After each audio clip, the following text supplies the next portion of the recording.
Cricketer, সমর্থক, বিশ্লেষক, কলকাতার জার্সিতে মুস্তাফিজের খেলা দেখতে অপেক্ষার প্রহর গুনছিলেন সবাই। তবে হতাশ হতে হয়েছে বিসিসিআইয়ের সিদ্ধান্তে। হতাশা থেকে কেউ ঘোষণা দিয়েছেন আইপিএল বয়কটের। এমনকি বাংলাদেশে আইপিএল সম্প্রচারের বিরুদ্ধেও ডাক উঠেছে। জাতীয় দৈনিক আমার দেশ আইপিএল সংবাদ প্রকাশ না করার ঘোষণা দিয়েছে। সমর্থকদের মনোভাব বুঝতে পেরেছেন মোহাম্মদ আশরাফুল। এই ধরনের ঘটনা হলে তো অবশ্যই বাংলাদেশের মানুষরা হয়তো বয়কট করতেও পারে।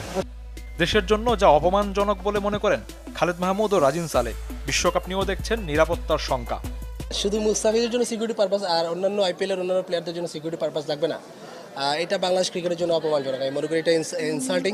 যদি মুস্তাফিজকে নিরাপত্তা না দিতে পারে, প্রায় 20টা প্লেয়ারকে কীভাবে নিরাপত্তা দেবে? এটা আমাদের জন্য সত্যি কথা দুঃখজনক এবং আমরা খুব লজ্জিত ব্যাপারটা নিয়ে। ক্রিকেট বোর্ডের হস্তক্ষেপ কামনা করেছেন ফুটবল আর ক্রিকেটের দুই সাবেক অধিনায়ক।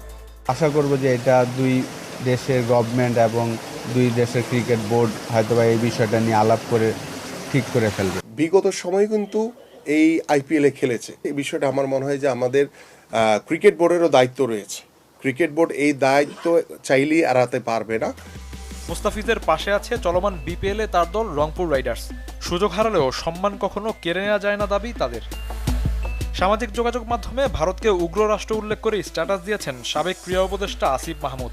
দেশটিতে আন্তর্জাতিক ইভেন্ট আয়োজন না করার পক্ষে আওয়াজ তুলেছেন।